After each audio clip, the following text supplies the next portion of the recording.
The number of U.S. service members home from Afghanistan with the wounds of war is in the thousands. New tonight, Brent Weber introduces us to an Army Ranger living in Elkhorn who found help when he needed it most.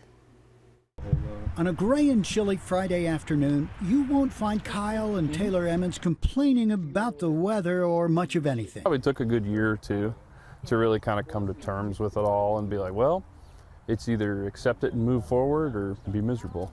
A year or two from his alive day, the one he wasn't supposed to survive, and some in the 3rd Battalion, 75th Regiment did not.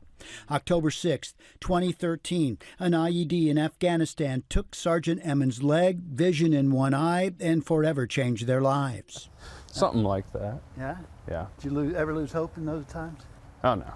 Yeah. No. What followed perhaps best described as times no one can prepare for.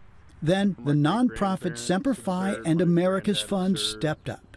I'd just gotten back to where, I was starting to walk again and everything. And yeah, they came and found me at the rehab center down there in San Antonio. I had to wait a week before he came back to stateside, so just seeing the condition that he's in, what do we have to work with?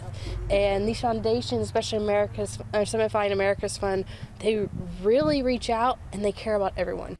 The Emmons knew nothing about the fund then, but now they say the nonprofit is always there. From big things like paying off a wheelchair-accessible car to big little things like finding a crib for Ellie. We reached out to them and said, hey, do you guys know of any adaptable cribs or, things that might be easier, something I can work out of my wheelchair? And yeah, they said, yeah, absolutely, no problem. And they picked that right up and they found one for us. Adapting to the here and now is a family experience, and it starts with little Ellie. She does make it a point and say, Dad, why isn't your robot leg on? What did you do with it?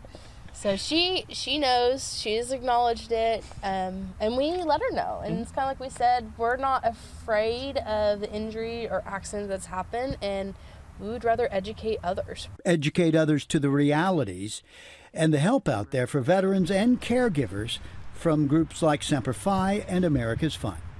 On your side in Omaha, Brent Weber, 6 News.